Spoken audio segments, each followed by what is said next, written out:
অনেক স্টুডেন্টস তোমরা কিন্তু আমাদের কাছে বিশেষ করে পার্সোনালি আমাকে কিন্তু কল SMS এর মাধ্যমে জানতে চেয়েছিলে যে দাদা আমাদের তো সামনে ফাইনাল এক্সামিনেশান আসতে চলেছে, তো সেক্ষেত্রে NSOU এর আন্ডারে কীভাবে আর কি আমরা ফাইনাল এক্সামিনেশানের জন্য প্রিপারেশান নিতে পারি এবং সেখানে কিভাবে আর কি এগিয়ে গেলে আমরা আমাদের আশানুরূপ আমরা রেজাল্ট সেখানে করতে পারবো। এই নিয়েই কিন্তু আজকের এই আলোচনা পর্বে আমি এখানে স্টেপ বাই স্টেপ আলোচনা করব তোমাদেরকে কি কি করতে হবে। তো মূল পর্বে নিয়ে যাওয়ার আগে বরাবরই তোমাদেরকে যেটা বলা, যদি এরকম ধরনের এডুকেশন রিলেটেড বিশেষ করে তোমাদেরই কোয়েরিজের উপর ভিত্তি করে যদি এরকম step by step simple explanation পাওয়ার প্রয়োজন মনে করো, তাহলে অবশ্যই তোমরা কিন্তু আমাদের অ্যাম্বিশন ভাইবসের সঙ্গে জুড়ে থাকতে পারো। ফার্স্ট অফ অল, তুমি যদি এই NSOU এর আন্ডারে এক্সাম প্রিপারেশান ভালোভাবে করতে চাও এবং তোমার আশানুরূপ রেজাল্ট যদি করতে চাও, তাহলে সর্বপ্রথমে তোমাকে কিন্তু স্মার্ট প্ল্যানিং করতে হবে। আমি কেন লিখলাম একদম নাম্বার 1 পয়েন্টে, দেখো প্রিভিয়াস কোনো একটা আলোচনা পর্বে আমি কিন্তু এটা বলেছিলাম যে NSOU এর আন্ডারে ম্যাক্সিমাম নাম্বার অফ স্টুডেন্টস তারা কোনো না কোনো কাজের সাথেই কিন্তু তারা যুক্ত থাকে। সীমাবদ্ধতার মধ্যে থাকা সত্ত্বেও তোমরা যখন অ্যাডমিশন নিয়েছো মানে কি তুমি তোমার স্বপ্নকে কিন্তু চূড়ান্ত একটা রূপ প্রদান করতে চাও, এই কারণেই তো তুমি অ্যাডমিশন নিয়েছো, এটা তোমাকে ভুলে গেলে চলবে না। তুমি দিন শেষে যতটা সময় পাবে আর কি সেই সময়টাকে কিন্তু অবহেলা না করে সেই সময়টা তোমাকে স্মার্ট প্ল্যানিংয়ের মধ্যে আনতে হবে। অন্ততপক্ষে 2 থেকে 3 অথবা 3 থেকে 4 এরকম প্রত্যেক দিন এরকম ঘন্টা কিন্তু পড়াশোনার মধ্যে তোমাকে কাটানোর চেষ্টা করতে হবে। তারপরে তুমি কিন্তু যেটা তোমার দ্বিতীয়ত কর্তব্য হচ্ছে সিলেবাস অ্যান্ড PYQ কালেকশন। অনেক স্টুডেন্টস তারা অ্যাডমিশন নিয়েছে ঠিকই, কিন্তু তারা অ্যাকচুয়ালি কোন পেপারের কোন ইউনিটে কি কি পড়তে হবে এটাই তাদের জানা নেই। সুতরাং আমি বলবো সিলেবাসটা ভালো করে আন্ডারস্ট্যান্ডিং করো এবং তার সাথে সাথে PYQ অর্থাৎ প্রিভিয়াস ইয়ার কোয়েশ্চেন্স পেপার, এগুলো কিন্তু মনে করো প্রিভিয়াস 5 অথবা 10 বছরের কোয়েশ্চেন্স পেপার তুমি কিন্তু কালেক্ট করতে পারো। পরিমার্জিত পদ্ধতিতে কিন্তু তোমাকে এটা গবেষণা করে আনতে হবে যে কোন পেপার থেকে বা কোন পেপারের কোন ইউনিট বা কোন ইউনিটের কোন মডিউল থেকে প্রত্যেকটা ইয়ারেই আর কি কোয়েশ্চেন্স আসেই, তো সেইটা তোমাকে চিহ্নিত করতে হবে। পাশাপাশি আমি দেখো লিখেছি 3 নম্বরে হচ্ছে স্মার্ট টেকনিক এবং রিভিশন। দেখো সব কিছু জেনে গেলে এইবার সেগুলো নিয়ে তো বসে থাকলে হবে না, বা সেগুলো কিন্তু একের পর এক মনে করো গরু ছাগল যেমন যা কিছু সামনে দেওয়া হয় খেয়ে নেয়, তো ওই রকম করে কিন্তু আমি পড়েই গেলাম, সেটা নিয়ে গবেষণা করলাম না, এটা কিন্তু চলবে না। পাঠ্য বিষয়গুলো নিয়ে তোমাকে কিন্তু স্মার্ট টেকনিক ইউজ করতে হবে।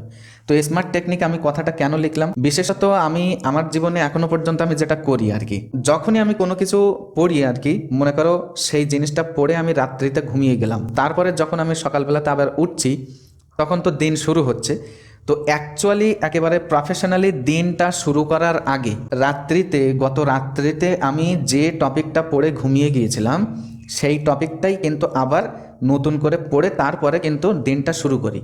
এটা আমি মনে করি প্রত্যেকটা ছাত্রছাত্রীর উচিত। এইখানে তুমি যদি এইরকম একটা পদ্ধতি মেনটেন করে পড়ো তাহলে কিন্তু 95% চান্স আছে তুমি যে টপিকগুলো পড়ছো সেই টপিকগুলোর যে নির্যাস সেটা কিন্তু তোমার সাবকনসিয়াস মাইন্ডে থেকে যাবে, বা অ্যাকচুয়ালি তুমি বুঝতে পারবে যে তুমি কি পড়েছো, কেন পড়েছো, আর এই পড়ার মধ্যে দিয়ে তুমি আগামী এক্সামে এই পড়াটা নিয়ে কিভাবে তুমি কাজে লাগাতে পারো। তো এখানে আমি তোমাদেরকে যেটা বলবো, দেখো বিউটি ভেরিফাইজ ম্যান টু ম্যান, এটা আমার একজন প্রফেসর বলেছিলেন। বিশেষ করে যারা আর্টস ব্যাকগ্রাউন্ডের স্টুডেন্টস, তোমরা মনে করো একটা অ্যান্সার লিখলে, সেই অ্যান্সারটা কিন্তু যিনি এক্সামিনার খাতা দেখছেন ওনার পছন্দ নাও হতে পারে। ভাই মনে করো কোনো একটা কোশ্চেন্সে 15 নাম্বার আছে, হয়তো একই অ্যান্সার একজন এক্সামিনার খাতা থেকে হয়তো দিল 10, আবার আর একজন এক্সামিনার খাতা দেখে কিন্তু দিতে পারে 7 নাম্বার। এর মধ্যে আর কি একটা মনে করো ব্যালেন্স করে আমি যেটা তোমাদেরকে বলতে পারি, তুমি যা কিছু পড়ো সেগুলোকেই তুমি একটা সময় ধরে লেখার অভ্যাস করো,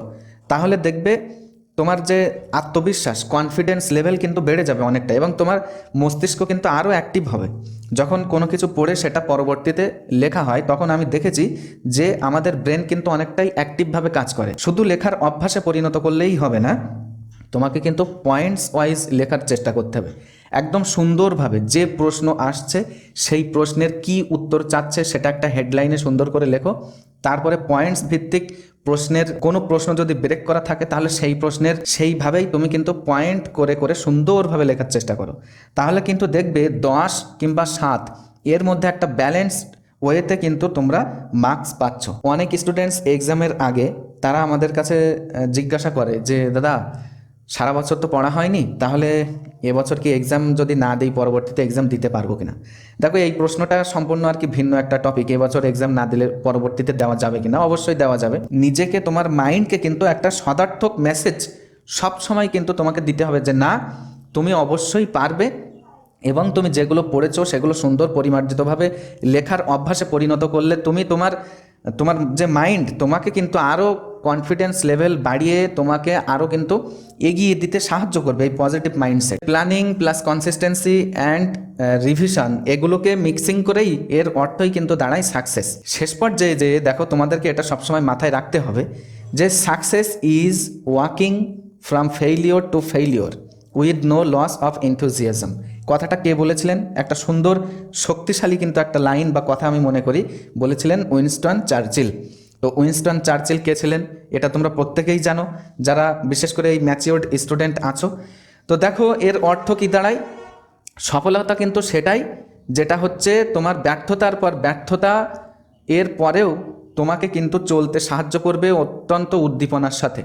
অর্থাৎ তোমার দৃঢ়তা কিন্তু কমে যাবে না। তুমি ব্যর্থ হয়েছো, তারপর আবার ব্যর্থ হয়েছো, তারপরেও আবার সাকসেসের উদ্দেশ্যে মানে তোমাকে এগিয়ে নিয়ে যাবে বা তুমি হাঁটবে তোমার সাকসেসের পথে, তার মধ্যে কোনো উদ্দীপনার কিন্তু ঘাটতি থাকবে না। তো এটার অর্থই কিন্তু সাকসেস। কথাটা কেন লিখলাম, অনেক স্টুডেন্টস আমার কাছে কল করেছিল বিশেষ করে বিগত বছরে। তাদের মধ্যে একটা মহিলা, তার বয়স হচ্ছে 48, ভালো করে বোঝো তোমরা, মানে মহিলাটি আমি মনে করি আমার মায়ের বয়সী আর কি। উনি কল করে আমাকে কিন্তু বলছেন যে উনি এখনো পিজি কোর্সে এবছর অ্যাডমিশন নিয়েছেন। তাহলে ভাবো একবার, 48 বছর বয়স ওনার, এবং উনি তারপরেও ওনার কিন্তু সংসার আছে, তারপরে ওনারও ছেলে আছে। উনি বলছিলেন আমার যে ওনার ছেলে নাকি মাধ্যমিক দেবে আর কি। 48 বছর বয়সের পরেও সংসার, তারপরে নিজে মা হওয়ার যে একটা আইডেন্টিটি, তো এই আইডেন্টিটিটা মানে সামলানো এটা কিন্তু অত্যন্ত কঠিন। সব কিছু খেয়াল রাখার পরে নিজের স্বপ্নকে সফল করার জন্যে 48 বছর বয়স পেরিয়ে যাওয়ার পরেও উনি কিন্তু পিজি কোর্সে অ্যাডমিশন নিয়েছেন। তোমার এই যে 48 বছর মহিলা, তার অর্ধেক বয়সও হয়তো তোমার নেই, ঠিক আছে? তুমি ইতিমধ্যেই ভেঙে পড়েছো। আর ওনার জীবন থেকে এতটা বছর কিন্তু পার হয়ে যাওয়ার পরেও আবার উনি পড়াশোনার মধ্যেই নিজেকে একটা আনন্দ খুঁজে পাচ্ছেন। তো আশা করি তোমাদের মধ্যে সব কিছুই ক্লিয়ার হয়েছে। এরপরেও যদি কোনো ধরনের কোনো টপিককে কেন্দ্র করে কোনো ধরনের জটিলতা বা জিজ্ঞাসা থেকে থাকে, তাহলে বরাবরই যেটা আমি বলে থাকি, আমাদের এই আলোচনা পর্বের ডেসক্রিপশন বক্সে আমাদের যে অফিসিয়াল হোয়াটসঅ্যাপ, তার ডাইরেক্ট লিঙ্কটা আমি দিয়ে রেখেছি। তোমরা এনি টাইম নির্দ্বিধায় সেখান থেকে কিন্তু সরাসরি লিঙ্কে ভিজিট করে আমার কাছে তোমাদের যে কোয়েরিজগুলো আছে সেগুলো কিন্তু পাঠিয়ে দিতে পারো। এতক্ষণ ধৈর্য সহকারে সাথে থাকার জন্য প্রত্যেককেই অসংখ্য ধন্যবাদ। দেখা হচ্ছে নতুন একটি ইনফরমেটিভ আলোচনা পর্বের সঙ্গে।